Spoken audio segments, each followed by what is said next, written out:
10 হিউম্যানিটিজের আর অন্য কোনো মেয়েরা কি জানে যে সময় তাদের ক্লাস আছে?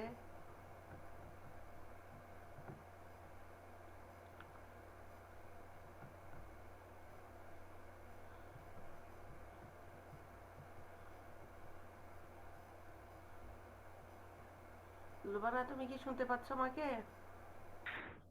মিস আসসালামু আলাইকুম। হ্যাঁ, ওয়ালাইকুম আসসালাম। মিস আমি তো বলতে পারতেছি না। মানে আমার কাছে একটু কনফিউশন লাগতেছে, ওরা তো জানে। মাত্রই তো মাত্রই তো একটা ক্লাস শেষ হয়েছে মিস। একটু ওয়েট করে দেখি। ও, তোমাদের একটা ক্লাস শেষ হয়েছে মানে 9টা, 8:30 থেকে তোমাদের ক্লাস শেষ হয়ে এখন হতে হতে তো সময় লাগতেছে। Yes miss. আচ্ছা, ওয়েট করি।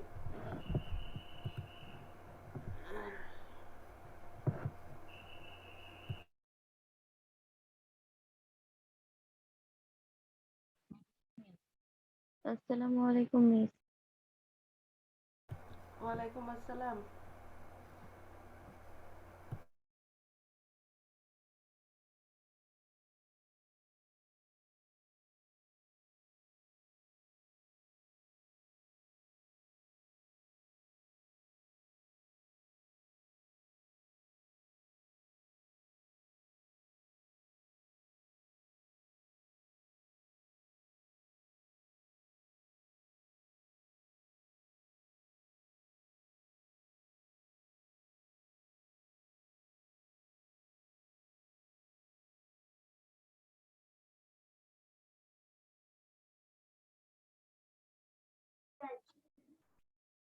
আসসালামু আলাইকুম। ওয়ালাইকুম আসসালাম।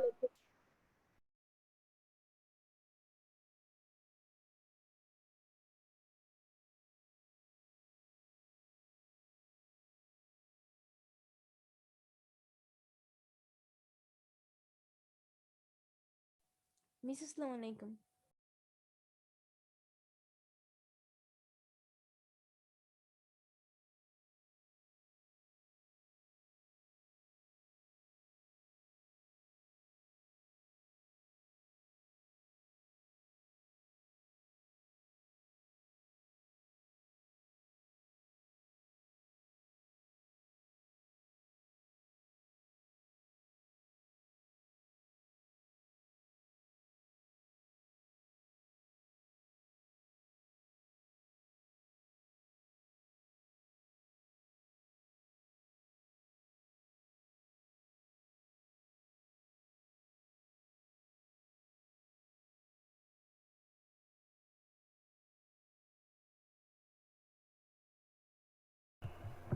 তোমাদের টোটাল কয়জন স্টুডেন্ট?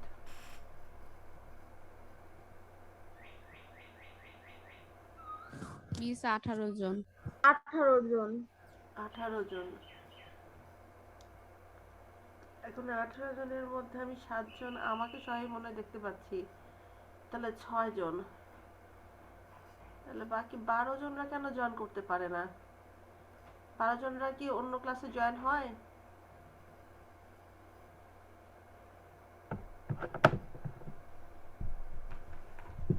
মিস বাকিরা জয়েন করে না ওভাবে।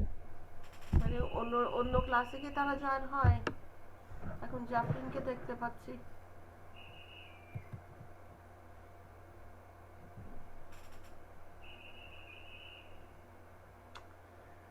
খুবই অদ্ভুত লাগে।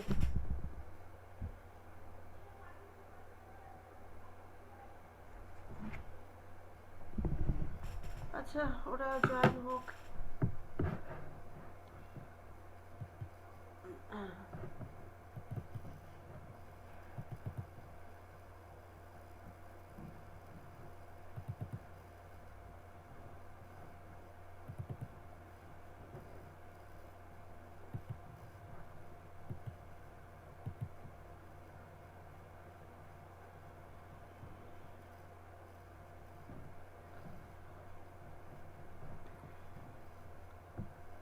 গত ক্লাসে আমরা কোন ইউনিট পড়েছিলাম বলো তো?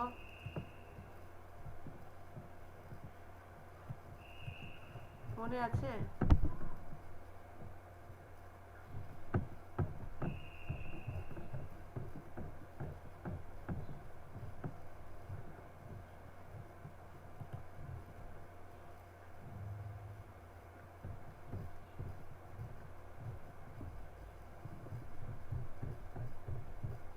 বলো তো কোন ইস্যুতে ছিলাম আমরা?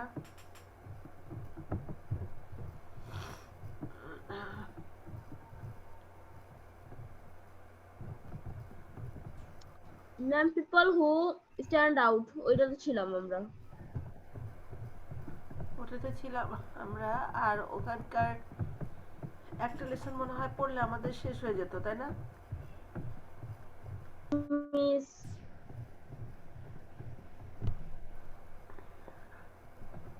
আমরা অ্যাপল উইজার্ড পড়েছিলাম।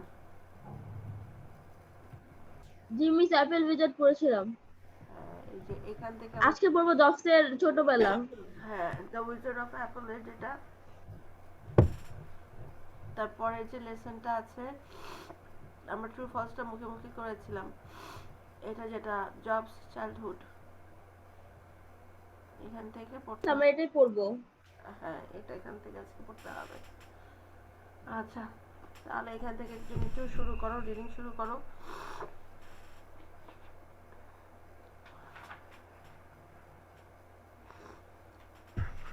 কে পড়বা? পড়ো।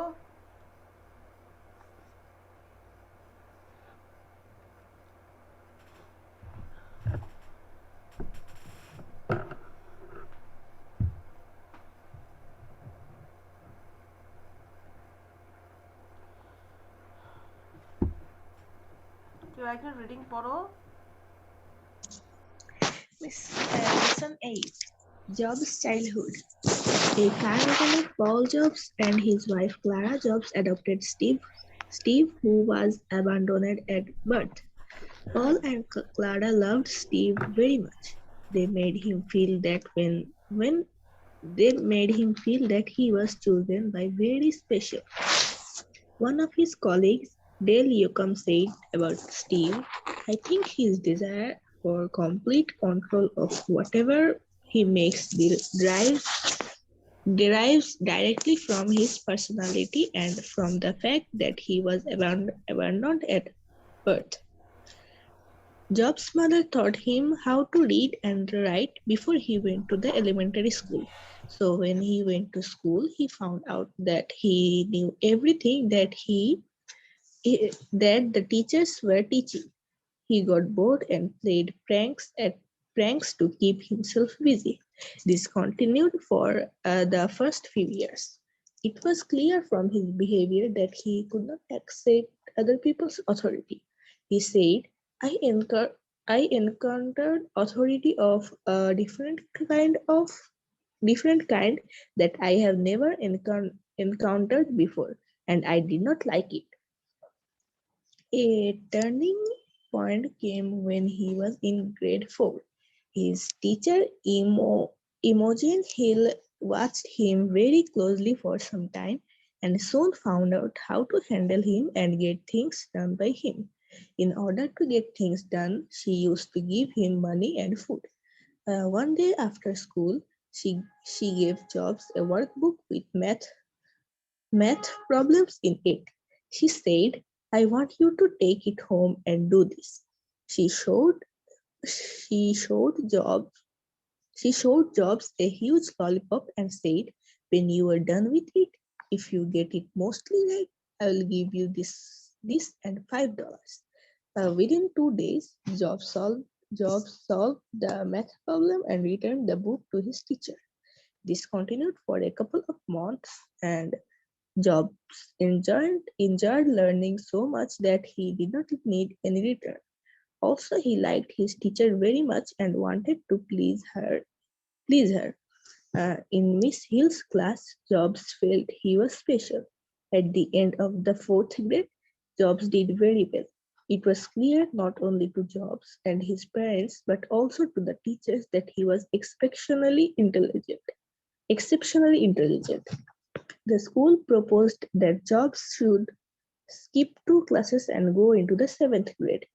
This would mean that Jobs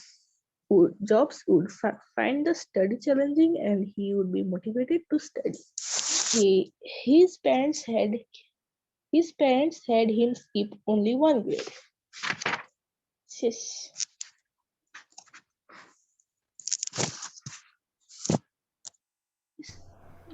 thank you, পড়ার জন্য ধন্যবাদ। আচ্ছা, এখানে দেখো জবসের যে চাইল্ডহুডটা বলা হয়েছে, এখানে কিন্তু তার চাইল্ডহুডে তাকে তার পিতামাতা অর্থাৎ তাকে যে যারা জন্ম দিয়েছিলেন তারা কিন্তু তাকে ছেড়ে দিয়েছিল, ফেলে দিয়েছিল। এখানে অ্যাবান্ডন্ড বলা হয়েছে, অ্যাডভার তাকে জন্মের পর তাকে ফেলে দেওয়া হয়, তাকে রাখেনি তার আসল পিতামাতা। তার পিতামাতার পরিবর্তে এখানে যাকে বলা হচ্ছে পল জবস এবং তার স্ত্রী ক্লারা জবস। পল জবস পেশায় ছিলেন একজন গাড়ি মিস্ত্রি। তারা দত্তক নিয়েছিলেন স্টিভকে, অর্থাৎ জবসকে দত্তক নিয়েছিলেন এবং তারা আসলে নিঃসন্তান ছিলেন দেখেই তারা পল এবং এই যে ক্লারাকে যে বলা হচ্ছে তারা কিন্তু তাদের সন্তানকে অর্থাৎ এই অ্যাডপ্টেড সন্তানকে খুব ভালোবাসতেন এবং তারা তাকে এভাবে চিন্তা করাতেন যে সে আসলে কোনো অবহেলার পাত্র ছিল না, সে ছিলেন খুবই মানে এখানে চোজেন বলতে হলো তাকে বেছে নেওয়ার মতো বা তাকে মনোনয়ন বা মনোনীত করার মতো সে একটা বাচ্চা ছিল এবং সে ছিল খুবই স্পেশাল, অর্থাৎ তাকে খুবই অসাধারণ বা বিশেষভাবে তাকে যতটুকু বোঝানো যায় সেটা হচ্ছে তাকে গুরুত্ব দেওয়া হয়েছিল যে তুমি অবহেলিত নও, তোমার যথেষ্ট গুরুত্ব আছে। তো one of his colleagues, Dale Yocum, said about Steve, স্টিভের যে কলিগের কথা এখানে বলা হয়েছে, অনেক কলিগের মধ্যে একজন বলা হয়েছিল, I think his desire for complete control of whatever he makes derives directly from his personality and from the fact that he was abandoned at birth. এখানে আসলে মানে তার ভেতরে তিনি কিন্তু মানে এখানে I think his desire for complete control of whatever he makes, যেটাই তিনি তৈরি করবেন তার উপর একটি সম্পূর্ণ রকম নিজের একটা কি থাকবে, নিয়ন্ত্রণ থাকবে এবং সেই নিয়ন্ত্রণের ইচ্ছাটা মানে তার থেকে আসছে, তার পার্সোনালিটি থেকে আসছে, তার ব্যক্তিত্ব থেকে আসছে এবং আরেকটা ঘটনা থেকে আসছে যেটা ছিল তার পিতামাতার শৈশব মানে জন্মের সময় তাকে ছেড়ে দেওয়া বা ফেলে দেওয়া, পরিত্যক্ত করে দেওয়া। তো এগুলোর কারণে স্টিভের ভেতরে একটা সেলফ কন্ট্রোলিং বলতে এখানে যে কন্ট্রোল, কোনো কিছু কন্ট্রোল করাটাকে সে পছন্দ করতো কিন্তু নিজে কারো দ্বারা সে কন্ট্রোল হতে পছন্দ করতো না। এখানে দেখো অর্থাৎ তিনি অন্য কিছুকে কন্ট্রোল করতে চাইতো কিন্তু নিজে যে অন্য কারো কন্ট্রোলে থাকবে সেটা তিনি পছন্দ করতেন না। এখানে দেখি jobs mother taught him how to read and right before he went to elementary school. তো তার এলিমেন্টারি স্কুল অর্থাৎ প্রাথমিক বিদ্যালয়ে যাওয়ার আগে জবসের মা তাকে বাসায় পড়াতে শিখিয়েছিলেন, লিখতে পড়াতে শিখিয়েছিলেন যে যা সাধারণত সব মারা করে থাকেন, লেখানো পড়ানোর দায়িত্বটা মারাই নিয়ে থাকেন। তো ঘরে তিনি তাকে লেখানো এবং পড়ানোটা শিখিয়েছিলেন। So when he went to school he found out that he knew everything that the teachers were teaching. তো মা ঘরে তাকে যা শিখিয়েছিলেন তাই তার স্কুলে যে মনে হয়েছিল যে না তার মা তো তাকে এগুলো শিখিয়েছে, সেগুলো জানে, তারা নতুন করে আসলে শেখার কিছু নেই, সে সব কিছুই জানে। He knew everything that the teachers were teaching. শিক্ষকরা যাই শেখাচ্ছেন তা সবই সে জানে। তো he got bored and played pranks to keep himself busy. তো যার কারণে সে আসলে কি হয়ে গিয়েছিল, বোর হয়ে গিয়েছিল, একঘেয়েমি হয়ে গিয়েছিল এবং সে দুষ্টমি করে বেড়াতো তার নিজেকে ব্যস্ত রাখার জন্য। This continued for the first few years. কিছু বছর, প্রথম কিছু বছর সে এভাবেই তার সময়গুলো স্কুলে অতিবাহিত করছিল। It was clear from his behavior that he could not accept other people's authority. ওই যে ওখানে আগেই তার কলিগ বলেছিল যে সে আসলে কন্ট্রোল করাটা অন্য কোনো বিষয়ের উপর সে নিজের যে কন্ট্রোলটা সেটা করতে পছন্দ করে কিন্তু আসলে সে নিজে অন্য কারো কন্ট্রোলে থাকতে চায় না। এখানে এই যে অথরিটির কথা বলা হয়েছে, could not accept other people's authority, অর্থাৎ অন্য মানুষের কর্তৃত্ব তার জীবনে সে সেটা মানতে পারে না, মেনে নিতে পারে না, একসেপ্ট করতে পারছে না, গ্রহণ করতে পারেনি। He said, I encountered authority of a different kind that I have never encountered before, and I did not like it. এখানে কোথায় সে আসলে অথরিটিটা সে ডিফারেন্ট কাইন্ড অফ যে অথরিটিটা সে পেয়েছে, এখানে I encounter authority of a different kind. দেখো স্কুলের ভেতরে কিন্তু একটা কি থাকে, ডিসিপ্লিন থাকে, এখানে একটা নিয়ম থাকে, শৃঙ্খলা থাকে, এখানে আমাদের টিচাররা থাকেন, এখানে আমাদের প্রিন্সিপাল থাকেন, হেড স্যার থাকেন। তো আমরা কিছু কিন্তু মানে অথরিটির আন্ডারে কিন্তু আমরা কাজ করি, আমরা কিন্তু আমাদের ইচ্ছার যা হলো তাই কিন্তু করতে পারি না। এখন এখানে এনকাউন্টার বলতে সে মুখোমুখি হয়েছে, এখানে মুখোমুখি হওয়াকে কোনো কিছুর সম্মুখীন হওয়াকে বুঝিয়েছে। তো এখন সে স্কুলের যে পরিবেশটা সেটা ছিল তার জন্য একটা ডিফারেন্ট কাইন্ড অফ অথরিটির এনকাউন্টার করা। তো এটা সে আগে যখন তার বাবা মার সাথে ছিল সেখানে তো সে স্বাধীন ছিল, সেখানে তার বাবা মা তাকে কোনো কিছু করতে বাধ্য করেনি। তো যার কারণে স্কুলের পরিবেশটা, স্কুলের যে অথরিটিটা সে পেয়েছে সেটা তার জন্য আসলে আগে কখনো না পাওয়ার মতো, এবং সে এই জিনিসটা পছন্দ করতো না। এখানে বলছে দেখো টার্নিং পয়েন্টের কথা বলেছে, এখানে টার্নিং পয়েন্টের কথা বলেছে। এ turning point came when he was in grade 4, যখন সে ক্লাস 4-এ পড়তো তখন তার জন্য একটা আসলে মোড় এসেছিল, মোড় ঘুরে যায়। His teacher Imogene Hill watched him very closely for some time and soon found out how to handle him and get things done by him. তো তার যে শিক্ষক ছিলেন এখানে ইমোজেন হিল, তিনি আসলে তাকে খুব ভালো করে অবজার্ভ করেন এবং বোঝার চেষ্টা করেন তাকে আসলে কিভাবে কি করলে তাকে দিয়ে কাজ করানো যাবে, ঠিক আছে? অর্থাৎ স্কুলের কাজগুলো, ক্লাসের কাজগুলো করাতে পারবেন, এভাবে তিনি তাকে পর্যবেক্ষণ করে খুব এখানে ওয়াচ হিম ভেরি ক্লোজলি, তাকে দেখে খুব কাছ থেকে দেখে তাকে তার মানসিকতা বুঝে নিয়ে তিনি চিন্তা করছিলেন যে তাকে আসলে কিভাবে চেঞ্জ করা যায়। In order to get things done, she used to give him money and food. এখন দেখো যেহেতু সে বোর হয়ে যায়, জব বোর হয়ে যায়, তার সবকিছুই পারা, সেজন্য কিন্তু সে কাজ করতে আগ্রহী ছিল না। কিন্তু এখানে তার আগ্রহটা সৃষ্টি করেছে কিভাবে, তাকে ইমোজেন হিল কি দিতেন, টাকা দিতেন এবং খাবার দিতেন, ঠিক আছে? এখন টাকা এবং খাবারটা কিসের বিনিময়ে দিতেন? অবশ্যই তাকে কাজ করিয়েই তাকে এই খাবার বা টাকাটা দেওয়া হতো। একদিন তিনি কি বললেন, স্কুল শেষে সে জবসকে একটা ওয়ার্কবুক দেয়। আমরা যেরকম অ্যাক্টিভ ওয়ার্কবুক পড়ি, অ্যাক্টিভ বুক পড়ি, এরকম ইংলিশ এরকম থাকে না কিছু বই, এরকম ওয়ার্কবুক থাকে যেটা হচ্ছে ম্যাথের অনুশীলনীর বই। তো এখানে ম্যাথের যত সমস্যা আছে, গাণিতিক সমস্যা, সেগুলো সমাধান করার জন্য যে ওয়ার্কবুকটা থাকে সেটা তাকে দেয়। সে বলে I want you to take it home and do this. তো ওই ওয়ার্কবুকটা তাকে বাসায় নিয়ে যেতে বলে এবং ওয়ার্কবুকটা কমপ্লিট করার কথা বলে। She showed Jobs a huge lollipop and said, এই যে খাবারের কথা বলেছিল এর মধ্যে থাকে একটা বড় সড়ো আকারের একটা ললিপপ দেখাতো এবং বলতো when you are done with it, যখন তোমার শেষ হয়ে যাবে, আর শেষ হয়ে যাওয়া যদি এখানে 10টা ম্যাথ থাকে তাহলে 10টা ম্যাথের ভিতর যদি সবচেয়ে বেশি সংখ্যকটা তার রাইট হয় তাহলে সে কিন্তু ললিপপ দিবে এবং সেই সাথে তাকে $5 দিবে। তার মানে হলো 10টার মধ্যে যদি সে 9টা খুব ভালো করে করতে পারে বা 8টা খুব ভালো করে করতে পারে তাহলে সে তার খাবার এবং টাকাটা পাবে। আর অন্যথায় যদি কম করে 1টা 2টা রাইট হয় তাহলে কিন্তু সে দিবে না, এরকম ছিল তার শর্ত। তো within 2 days Job solved the math problem and returned the book to his teacher. তো 2 দিনের মধ্যে জবস কি করতো, তার যে বাড়ির কাজটা ছিল ওই ওয়ার্কবুকে সেটা সমাধান করে টিচারকে দিতেন। This continued for a couple of months. কয়েক মাস ধরে এভাবেই চলেছিল। Jobs enjoyed learning so much that he did not need any return. মানে জবস এখনো সবকিছু এত সুন্দর করে কাজগুলো তিনি করছিলেন, ঠিক আছে? তো যার কারণে আসলে তার আর কোনো কিছু প্রতিদানের দরকার হয়নি। এখন এই জিনিসটা তার অভ্যাস হয়ে গিয়েছিল দেখে না আসলে তিনি কিন্তু এখানে এখানে যেটা হচ্ছে এনজয়েড লার্নিং সো মাচ, এখন সে এই শিক্ষাটাকে এনজয় করা শুরু করছিল। এখন এনজয় করার কারণে সে আর did not need any return. এখানে রিটার্ন বলতে ওইখানে টিচার যে তাকে টাকা এবং খাবার দিতেন এটা তো একটা রিটার্ন ছিল যে এই কাজের বিনিময়ে সেই কাজটা করতো। তো এইটা যখন সে এনজয় করা শুরু করলো তখন সে আর ওই টাকা বা খাবারের কোনো প্রতিদান সে চাইতো না বা তার আর দরকার ছিল না।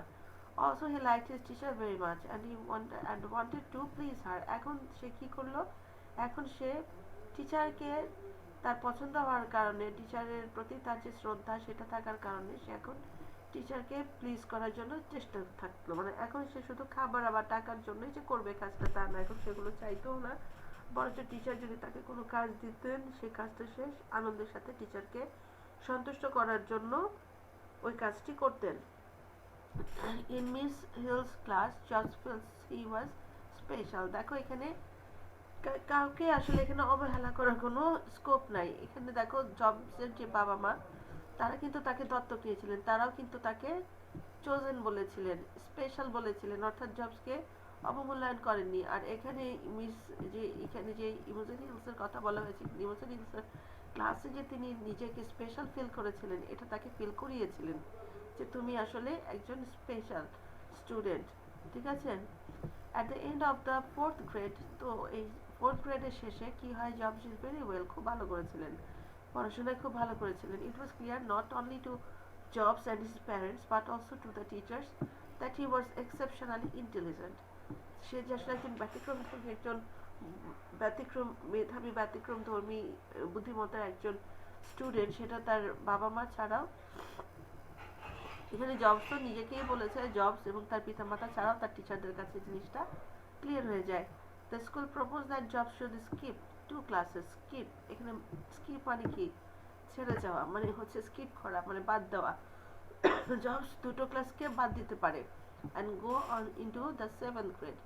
2টো ক্লাস যদি বলি তাহলে 4 এ সে শেষ করলে 5, 6, তাহলে সে যেহেতু খুব ভালো বুদ্ধিমত্তার স্টুডেন্ট, মেধাবী, ইন্টেলিজেন্টের কথা বলা হয়েছে, তাহলে তাকে আর 5, 6 না পড়ে সে একেবারে সরাসরি 7th গ্রেডে পড়তে পারে। This would mean that job should find the study challenging. তাহলে তার কি মনে হবে, সে 7 এ যে কাজগুলো আছে সেই কাজগুলো, তার পড়াশোনার যে কাজগুলো সেগুলো সে চ্যালেঞ্জিং হিসেবে নেবে। And he would be motivated to study, এবং তারপর সে কি করবে, তার পড়াশোনার প্রতি তার মোটিভেশন আসবে, সে পড়াশোনা করতে আগ্রহী হবে। His parents had him skip only 1 grade, কিন্তু তার বাবা মা তাকে এত চাপ দেননি, তারা শুধু তাকে একটা ক্লাস স্কিপ করিয়ে তাকে 5 না পড়িয়ে 6 এ দিয়েছিলেন, 7 গ্রেডে দেননি। এই হলো কাহিনী আমাদের জবসের চাইল্ডহুডের যে স্টোরিটা আমরা এখন পড়লাম তার চাইল্ডহুডে। আচ্ছা, এখানে কিছু কোশ্চেন আছে, কোশ্চেনগুলো তোমরা বাসায় একটু লেখার চেষ্টা করবা, ঠিক আছে, কোশ্চেনগুলো বাসায় লেখার চেষ্টা করবা। আর এখানে কিছু ওয়ার্ডস আছে, মিনিং আছে। অ্যাডপ্টেড আমরা কি নিতে পারি বলো তো?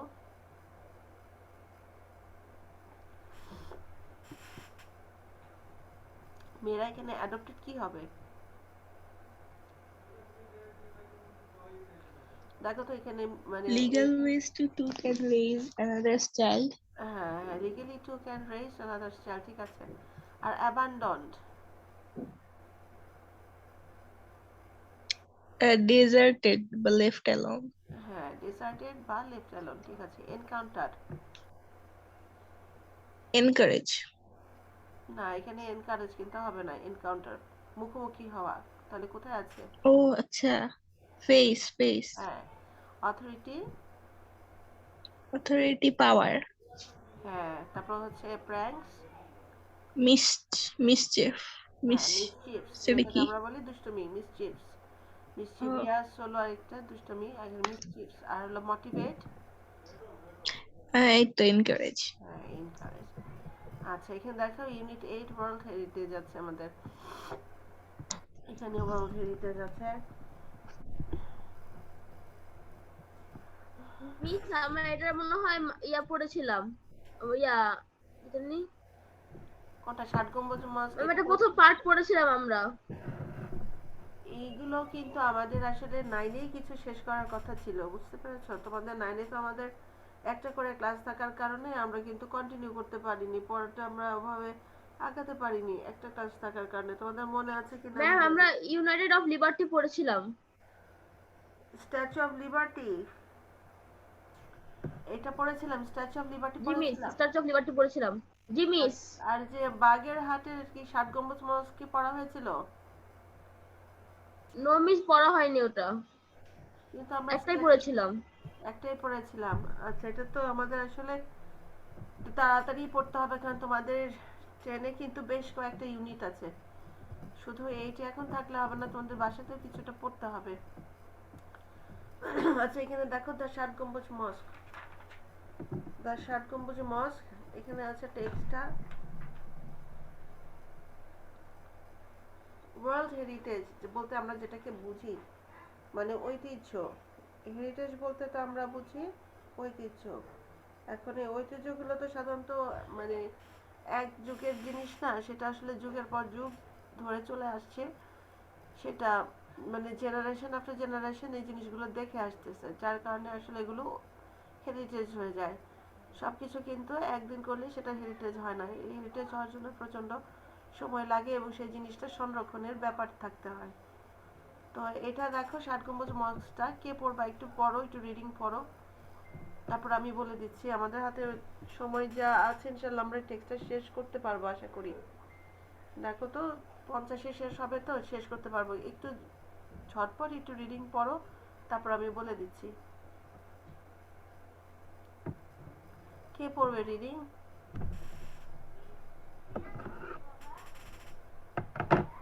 Miss Sami Puri. আচ্ছা বাবা পড়ো। Lesson 1. Shat Gambuz Moscow. Heritage is what we inherit from the past, live with in the present, and then pass on to our children or future generation.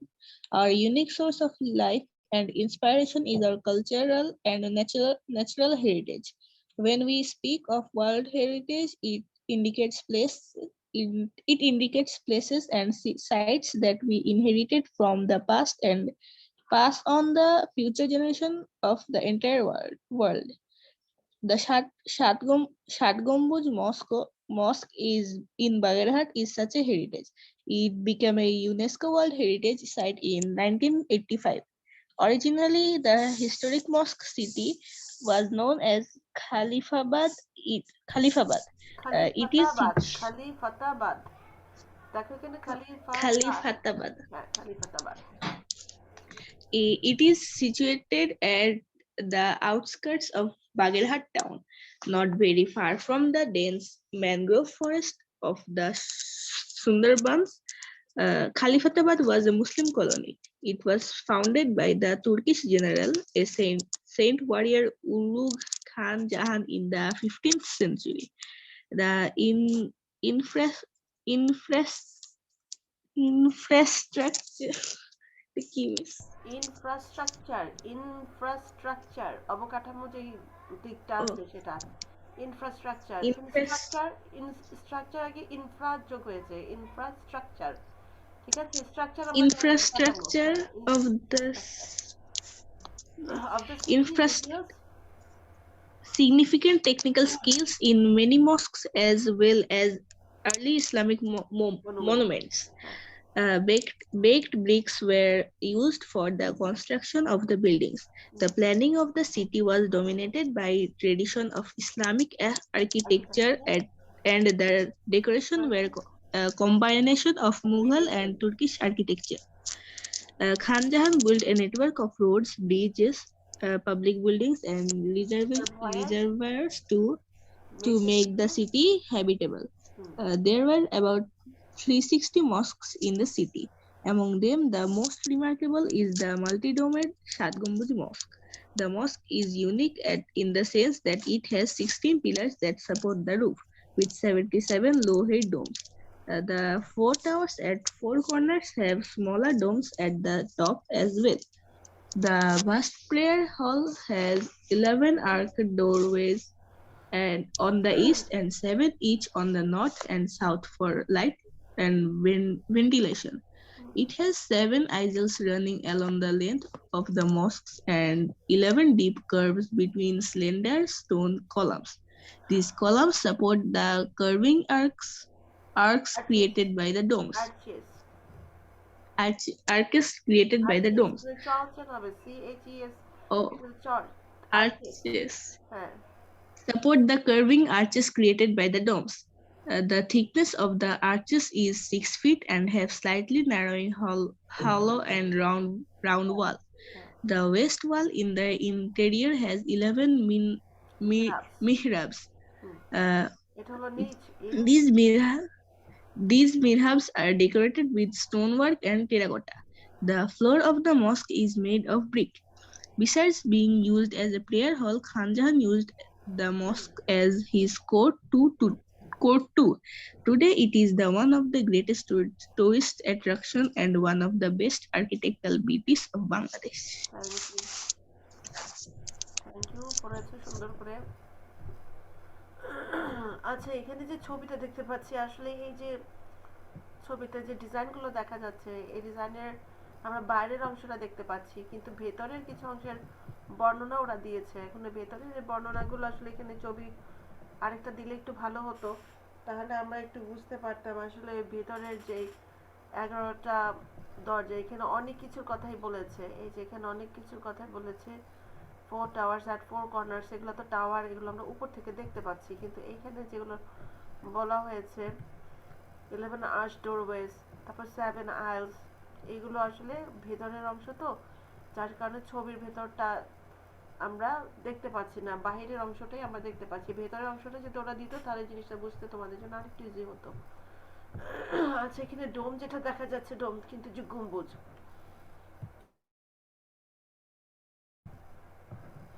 এখানে ডোম, এখানে দেখা যাচ্ছে গম্বুজগুলোকে ডোম বলা হচ্ছে। আর দেখো এখানে আছে কি, heritage is what we inherit from the past, যেটা আমরা অতীত থেকে আসলে এই ঐতিহ্যগুলোকে কি করি, উত্তরাধিকার সূত্রে পাই। ইনহেরিট, আমরা কিন্তু উত্তরাধিকার সূত্রে এগুলো পাই। Live with in the present and then pass on to our children or future generation. এটা আমরা এই উত্তরাধিকার সূত্রে পাওয়া এই ঐতিহ্যকে নিয়ে আমরা বর্তমানেও থাকি, বাস করি, এবং সেই বর্তমানে থাকা অবস্থা যখন পেরিয়ে যায়, সেটাকে তখন আমরা ফিউচারে যারা আসেন তাদের জন্য কিন্তু তখন আমরা ছেড়ে দেই। Our unique source of life and inspiration is our cultural and natural heritage. তো আমাদের এখানে কি হয়, আমাদের জীবনের এবং অনুপ্রেরণার যে উৎসগুলো হচ্ছে, যে অনন্য উৎস হচ্ছে আমাদের সাংস্কৃতিক এবং প্রাকৃতিক ঐতিহ্য, ঠিক আছে? এগুলো হচ্ছে আমাদের জীবনের unique source of life and inspiration. সাংস্কৃতিক এবং প্রাকৃতিক ঐতিহ্য, এগুলো হচ্ছে আমাদের জীবনের একটা ইউনিক সোর্স অফ লাইফ, এবং সেই সাথে আমাদের কি ইন্সপিরেশন, উৎসাহ। when we speak of world heritage, যখন আমরা বিশ্ব ঐতিহ্যের কথা বলি, তখন কি হয়, it indicates places and sites that we inherit from the past and pass on to the future generation of the entire world. তো এই হেরিটেজ বললে শুধু হেরিটেজ মনে হয় যে একটা ব্যক্তিগত যেটা হয়ে আসছে পার্টিকুলার কোনো দেশের, কিন্তু যখন ওয়ার্ল্ড হেরিটেজ হয়ে যায় তখন সমগ্র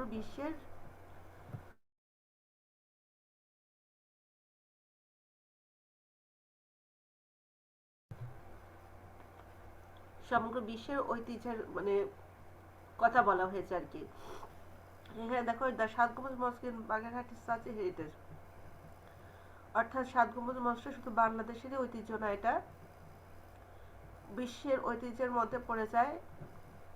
এবং এই বিশ্ব ঐতিহ্য স্থান হিসেবে এটাকে ইউনেস্কো কবে মনোনীত করেছিল? 1985 সালে। Originally the historic mosque city was known as Khalifatabad, এটাকে আসলে খলিফাতাবাদ হিসেবেই জানা হতো গোড়ার দিক থেকে।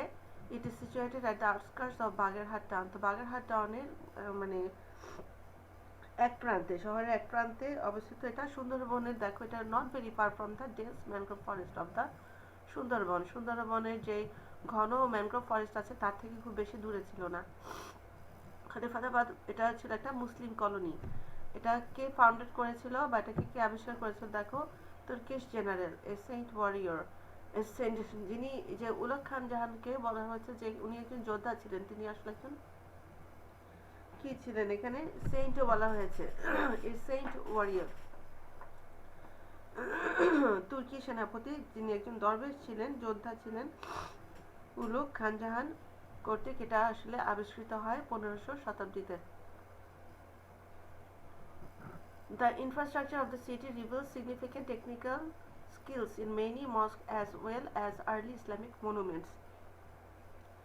তো বিভিন্ন মসজিদ এবং যে সমস্ত পুরানো বা আদি ইসলামিক স্মৃতি স্তম্ভগুলো ছিল, এর মধ্যে এই শহরের অবকাঠামোগত যে তাৎপর্যপূর্ণ কারিগরি দক্ষতা সেটা আমরা দেখতে পাই।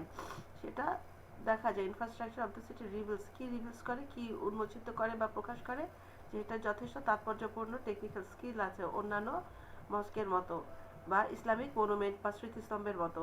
Bake bricks were used for the construction, এখানে কিছু পোড়া ইট ব্যবহার করা হয়, পোড়া ইট ব্যবহার করা হয় এই কনস্ট্রাকশনের কাজে। The planning of the city was dominated by the tradition of Islamic architecture and the decoration. দেখো এখানে ডমিনেটেড বাই, এখানে প্ল্যানিংটা অর্থাৎ শহরটা যেভাবে তৈরি করা হয়েছিল তার প্ল্যানিংটা কি করা হয়, ডমিনেট হয়েছিল, প্ল্যানটা যেটা পরিকল্পনা সেটা ডমিনেট করা হয়েছিল বা বেশি প্রাধান্য দেওয়া হয়েছিল ইসলামিক আর্কিটেকচারের মাধ্যমে এবং ট্র্যাডিশন ইসলামিক আর্কিটেকচারের যে ঐতিহ্য সেটা দ্বারা প্ল্যানটা তারা করেছিল, আর ওই শহরের প্ল্যানটা আর ডেকোরেশনটা হয়েছিল মুঘল এবং তুর্কির যে আর্কিটেকচাররা ছিলেন তাদের একটা সম্মিলিত ডেকোরেশনের মাধ্যমে। তো Khanjahan built a network of roads, তো ওই জায়গাটাকে আসলে বাসযোগ্য করার জন্য ওখানে তিনি রাস্তাঘাট, ব্রিজ, তারপর হচ্ছে বিভিন্ন ধরনের যে পাবলিক বিল্ডিং, তারপর হচ্ছে জলাধার, এগুলো নির্মাণ করেছিলেন।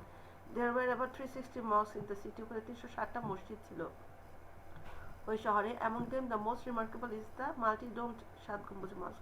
তো তার মধ্যে সবচাইতে বেশি যেটা উল্লেখযোগ্য ছিল সেটা হচ্ছে এই বহু গম্বুজ বিশিষ্ট 7 গম্বুজ মস্কটা।